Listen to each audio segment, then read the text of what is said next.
பார்க்க போகிற ஸ்டெப் பார்த்தீங்கன்னா automate trading with UiPath part 5. இது வரைக்கும் 4 பார்ட் பார்த்துருக்கோம். இன்றைக்கி பார்க்க போகிறது 5th பார்ட். இந்த பார்ட் புரியணுன்னா போன பார்ட் நீங்கள் பார்த்துருந்தா தான் புரியும். ஸோ போன பார்ட்டை பார்த்துட்டு வந்துடுங்க. ஸோ இன்றைக்கி பார்க்குறது ஒரு முக்கியமான டாபிக். அது வந்து வெப் ஸ்கிராப்பிங். அந்த டாபிக் பேர் ரொம்ப முக்கியமான டாபிக். ஸோ இதை வச்சு தான் நம்ம டேட்டாஸை எக்ஸ்ட்ராக்ட் பண்ணி அதுக்கப்புறம் நம்ம அனலைஸ் பண்ணுறதுக்கு ரொம்ப யூஸ்ஃபுல்லாக இருக்கும். ஸோ ரொம்ப முக்கியமான டாபிக். சீக்கிரமாக முடிச்சிடலாம். வாங்க வீடியோவில் போகலாம்.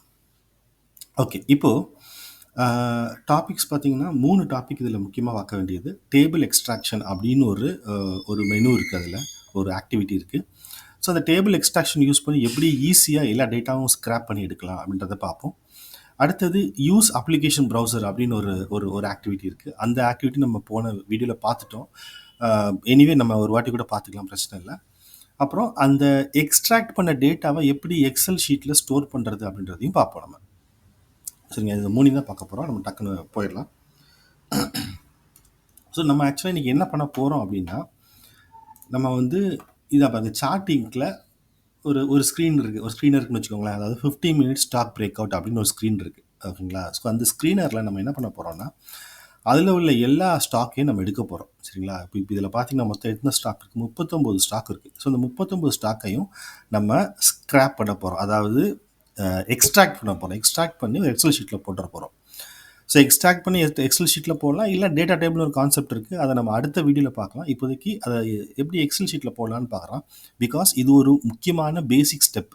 இந்த ஸ்டெப்பு கரெக்டாக பண்ணிட்டோம் அப்படின்னா அடுத்த ஸ்டெப்பான அனாலிசிஸ் பார்ட் வந்து சூப்பராக பண்ணிடலாம். அனலைஸ் பண்ணி நீங்கள் ஃபில்டர் பண்ணலாம்ல, ஃபில்டர் பண்ணி இந்த ஸ்டாக் தான் நமக்கு சூட்டான ஸ்டாக்கு, இந்த ஸ்டாக் தான் நமக்கு பிரேக் அவுட் ஆகி நம்ம ப்ராஃபிட் கொடுக்குற ஸ்டாக் அப்படின்றத நம்ம அனலைஸ் பண்ணி ஃபில்டர் பண்ணிடலாம். ஸோ அதனால தான் நம்ம இந்த ஸ்டெப்பு ரொம்ப முக்கியமான ஸ்டெப்புன்னு சொல்கிறேன். ஓகே, ஸோ இப்போது நான் என்ன பண்ண போகிறேன்னா, இப்போது UiPath ஓப்பன் பண்ணிடுங்க. UiPath ஓப்பன் பண்ணிவிட்டு நான் என்ன பண்ணேன்னா, ஃபஸ்ட்டு ஸ்டெப் என்ன பண்ணோம், நம்ம இந்த ஆக்டிவிட்டி நம்ம ஆல்ரெடி பார்த்தோம்ல, யூஸ் அப்ளிகேஷன் ப்ரௌசர் ஆக்டிவிட்டி இருக்குல்ல. ஸோ இந்த ஆக்டிவிட்டியை நம்ம இங்கே சர்ச் பண்ண போகிறோம்.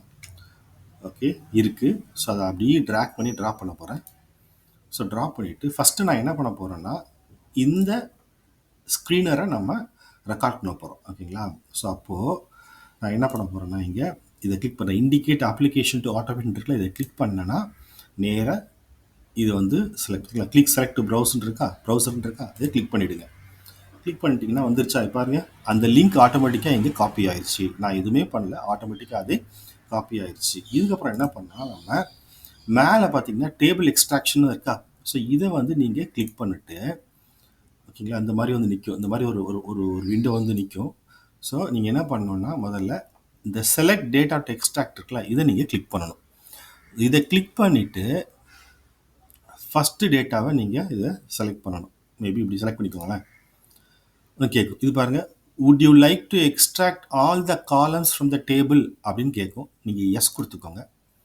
எஸ் கொடுத்துட்டிங்கன்னா உங்களுக்கு பார்த்தீங்கன்னா இந்த மாதிரி வரும். பாருங்கள் என்னெல்லாம் வந்திருக்கு, இது ப்ரிவியூ கொடுத்து பாருங்கள் என்னெல்லாம் வந்திருக்கு பாருங்கள். இதில் வந்து இது சீரியல் நம்பர் இருக்குது, அது கூட ஸ்டாக் நேம் எக்ஸ்ட்ராக்ட் ஆகிருக்கு, அந்த ஸ்டாக் நேமுடைய லிங்க் எக்ஸ்ட்ராக்ட் ஆகிருக்கு, அப்புறம் அதோடைய சிம்பிள் எக்ஸ்ட்ராக்ட் ஆகிருக்கு, ஓகேங்களா, சிம்பிளுடைய URL எக்ஸ்ட்ராக்ட் ஆகிருக்கு, அப்புறம் லிங்க் URL எக்ஸ்ட்ராக்ட் ஆகிருக்கு, சேஞ்ச் எக்ஸ்ட்ராக்ட் ஆகிருக்கு, ப்ரைஸு கொலை. ஸோ நமக்கு என்ன பார்த்திங்கன்னா, இந்த சிம்பிள் URL, இந்த லிங்க்ஸு, ஓகேங்களா, இந்த லிங்க் URL இதெல்லாம் நமக்கு தேவையில்லை, ஓகேங்களா. ஸோ அப்போ இதை வந்து நம்ம ரிமூவ் பண்ணணும். நமக்கு தேவை ஸ்டாக்கு, அதோடைய URL, அதோடைய சிம்பிள் முடிஞ்சதுக்கப்புறம் நேராக எவ்வளோ சேஞ்ச் ஆகிருக்கு, என்ன ப்ரைஸு, எவ்வளோ வால்யூம் இருக்குது, அதுக்கு இதை தான் நம்ம எக்ஸ்ட்ராக்ட் பண்ண போகிறோம். சரிங்களா. இப்போ நம்ம அதுக்கு என்ன பண்ணோன்னா, க்ளோஸ் கொடுத்துட்டு இந்த செட்டிங்ஸ்க்கு போகலாம். இப்போ என்னது, அந்த சிம்பிள் URL இருக்குல்ல, சாரி, இந்த நமக்கு என்னது, ஸ்டாக் URL, சிம்பிள், இது 3 தான் வேணும். இந்த சிம்பிள் URL வந்து நமக்கு தேவையில்லை, டெலிட் பண்ணி விட்டுருங்க. இந்த லிங்க்ஸ் இருக்குல்ல, இதுவும் தேவையில்லை. இந்த லிங்க் URL இருக்குல்ல, அதுவும் தேவையில்லை நமக்கு. ஸோ நமக்கு தேவை இது மட்டும்தான், ஓகேங்களா. இதை முடிச்சாச்சு. இப்போ என்னென்னா, நமக்கு இங்கே 2 பேஜ் இருக்குது, ஓகேங்களா. ஃபஸ்ட்டு பேஜ், செகண்ட் பேஜ்னு இருக்கா. அப்போ நம்ம 2வது பேஜ் உள்ள கண்டென்ட்டையும் நம்ம எக்ஸ்ட்ராக்ட் பண்ணணும். அப்போ என்ன பண்ணணும்னா, நம்ம இதை வந்து எஸ் கொடுத்துட்றோம். எக்ஸ் கொடுத்துட்டு இந்த நெக்ஸ்ட் பட்டனை நீங்கள் கிளிக் பண்ணணும், ஓகேங்களா. ஸோ இந்த பாருங்கள், இந்த நெக்ஸ்ட் பட்டனை கிளிக் பண்ணி விட்டுருங்க. ஸோ கிளிக் பண்ணிட்டீங்கன்னா உங்களுக்கு நெக்ஸ்ட் பட்டன் கிளிக் ஆகிடுச்சா. இப்போ நம்ம என்ன பண்ணோம்னா சேவ் அண்ட் க்ளோஸ் கொடுக்கணும். ஸோ அதுக்கு முன்னாடி மறுபடியும் 2 ப்ரிவியூ கொடுத்து பார்த்துக்கோங்க ஒரு நல்லா கரெக்டாக இருக்கான்னு. ஸோ ஏன்னா ஒரு வாட்டி பண்ணிட்டோம்னா அதுக்கப்புறம் மாற்ற முடியாதுல்ல. ஸோ அதனால் நம்ம இப்படி. ஸோ இப்போ நம்ம வந்து இந்த எக்ஸ்போர்ட் அஸ் சிஎஸ்வின்னு இருக்குல்ல, அதையும் கிளிக் பண்ணிக்கோங்க.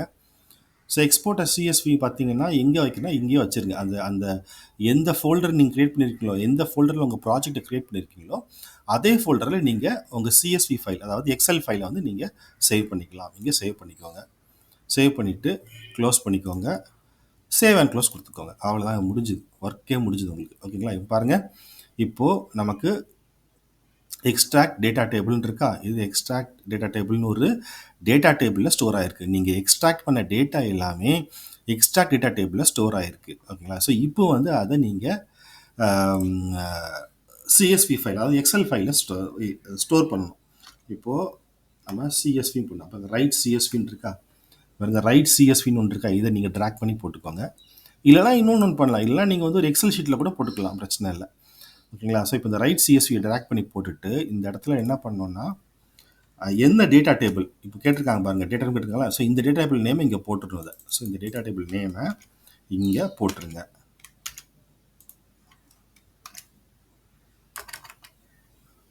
போட்டுருங்க, அவ்வளோதான். போட்டுட்டு எந்த பாத்தில் நீங்கள் கொடுக்க போகிறீங்க, உங்கள் ஃபைல் பாத்து எங்கே இருக்குது, எந்த இடத்துல உங்கள் ஃபைல் பாத்து இருக்குது, அதை நீங்கள் என்ன பண்ணலான்னா ப்ரௌஸ் பண்ணி பார்த்தீங்கன்னா இந்த நம்ம கொடுத்துருக்கோமா எக்ஸ்போர்ட் டேட்டான்னு கொடுத்தோம்ல அப்போவே, அதை செலக்ட் பண்ணி சேவ் கொடுத்துக்கோங்க. சேவ் கொடுத்துட்டு இன்க்ளூட் ஹெட்டர்ஸை செக் பண்ணிக்கோங்க. கண்டிப்பாக ரொம்ப முக்கியம் அது. இப்போ பார்த்தீங்கன்னா இன்னும் எரர் வருது, ஏன்னு பார்ப்போமா. இட்ஸ் நாட் டிக்ளேர் அப்படின்னு வருது. ஸோ செக் பண்ணி பார்ப்போம் இது வந்து டிக்ளேர் ஆயிருக்கா இல்லையான்னு. டிக்ளேர் ஆயிருக்கு. அப்போது வேறு எங்கேயோ பிரச்சனை இருக்குன்னு அர்த்தம். ஸ்பேஸ் இருக்குது, அதனால தான் அந்த பிரச்சனை இருக்குது. தேவையில்லாத ஸ்பேஸ் இருக்கா, ஸோ அதனால தான். அவ்வளோதான், முடிஞ்சுது. ஓகே, இப்போ பாருங்கள் எரர் போயிருக்கும். ஓகேங்களா. இதில் ஸ்பேஸ் இருந்தால் கூட அது வேறு வேரியபிளாக எடுத்துக்கும். அதனால் எந்த ஸ்பேஸ் இருக்கக்கூடாது. டெலீட் பண்ணிட்டு ஃப்ரெஷ்ஷாக ஒன்றும் இல்லை. நீங்கள் என்ன பண்ணணும்னா ஜஸ்ட்டு போயிட்டு இஎக்ஸ் அப்படின்னு போட்டிங்கனாலே உங்களுக்கு பாருங்கள் அந்த அந்த அந்த வேரியபிள் வந்துருச்சா, அது செலக்ட் பண்ணிக்கோங்க. அவ்வளோதான், முடிஞ்சுது. ஸோ இப்போ அவ்வளோதான், ரொம்ப சிம்பிளுங்க. இப்போ நான் என்ன பண்ண போகிறேன்னா இதை வந்து நான் க்ளோஸ் பண்ண போகிறேன். அதாவது நம்ம இப்போ எடுத்தது எல்லாத்தையும் க்ளோஸ் பண்ணிவிட்டு நம்ம இப்போ ரன் பண்ண போகிறோம். Run file.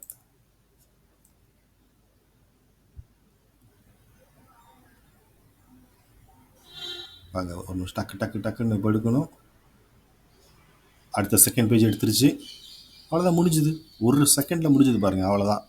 ஸோ இப்போ நம்ம வந்து அந்த இடத்துல நம்ம ஃபைல் இருக்கான்னு செக் பண்ணி பார்த்துருவோமா. இப்போ நேராக போயிட்டு UiPathக்குள்ள போங்க, ப்ராஜெக்டில் போங்க, இந்த ரைட் கிளிக் பண்ணி ஓப்பன் ப்ராஜெக்ட் ஃபோல்டர்னு போடுங்க. போட்டிங்கன்னா இந்த இடத்துல பார்த்தீங்கன்னா எக்ஸ்போர்ட் டேட்டான்னு இருக்கா, இதை டபுள் கிளிக் பண்ணுங்கள். டபுள் கிளிக் பண்ணி பார்த்தீங்கன்னா உங்களுக்கு டேட்டாஸ் எல்லாமே உள்ளுக்குள்ளார இருக்கும். பாருங்கள், பெர்ஃபெக்டாக எத்தனை டேட்டா இருக்குன்னு பார்த்துருவோமா. எத்தனை டேட்டா இருக்குது, 39 டேட்டா இருக்குது. பெர்ஃபெக்டாக எடுத்துருக்கு பாருங்கள். ஸ்டாக் நேமு, ஸ்டாக்கு நேமுடைய யூஆர்எல், சிம்பிளு, எவ்வளோ சேஞ்ச் ஆகிருக்கு, எவ்வளோ ப்ரைஸு, வால்யூம் எவ்வளோ இருக்குது, கிளியராக கொடுத்துருக்கு பாருங்கள். இதை நம்ம எடுத்து நம்ம அனலைஸ் பண்ணிக்கலாம், இல்லைனா வந்து ஃபில்டர் பண்ணிக்கலாம். எக்ஸலில் போட்டு சில பேர் ஃபில்டர் பண்ணுவாங்க. நிறைய ஃபில்டரிங் ஆப்ஷன் இருக்குது எக்ஸலில். ஸோ அதை வச்சு பண்ணிக்கலாம். இல்லைன்னா நீங்கள் UiPathல வச்சு நீங்கள் ஃபில்டர் பண்ணலாம். ஃபில்டர் பண்ணால் கரெக்டாக இது மட்டும் தான் வரும். ஓகேங்களா. ஸோ இவ்வளோ தான் வெப் ஸ்க்ராப்பிங். பாருங்கள் எவ்வளோ சிம்பிளாக இருக்குது. ஆனால் இதுதான் பேசிக். இந்த வெப் ஸ்க்ராப்பிங் இன்னும் நிறைய இருக்குது. சில நேரங்களில் பார்த்தீங்கன்னா இந்த பர்டிகுலர் டேட்டா வந்து டேபிள் மாதிரி எக்ஸ்ட்ராக்ட் பண்ண முடியாது. அது வேறு மாதிரி எக்ஸ்ட்ராக்ட் பண்ணணும். வேறு மாதிரி கொஞ்சம் அது கோட்லாம் சேஞ்ச் பண்ணி எக்ஸ்ட்ராக்ட் பண்ணணும். இப்போதைக்கு நமக்கு சார்ட்டிங் வச்சு தான் நம்ம அனலைஸ் பண்ண போகிறோம் நம்ம ஸ்ட்ராட்டஜியில். ஸோ அதனால் இதே போதும் நமக்கு. ஸோ நீங்கள் ட்ரை பண்ணி பாருங்கள். ட்ரை பண்ணி பார்த்துட்டு ஏதாவது டிஃபிகல்ட்டி இருந்துச்சுன்னா கமெண்ட்டில் சொல்லுங்கள். நான் வந்து கண்டிப்பாக ஹெல்ப் பண்ணுறேன். அது கூட நான் வந்து இன்கேஸ் உங்களால் பண்ண முடியலன்னா இன்டெஸ்க்கு கனெக்ட் பண்ணி நான் உங்களுக்கு டேரெக்டாகவே சொல்லித்தரதுக்கு நான் ரெடியாக இருக்கேன். ஸோ எல்லாருமே கற்றுக்கலாம். உங்களுக்கு இந்த கண்டென்ட் பிடிச்சிருந்துச்சுன்னா லைக் பண்ணுங்கள், ஷேர் பண்ணுங்கள், தயவுசெய்து சப்ஸ்கிரைபும் பண்ணுங்கள்.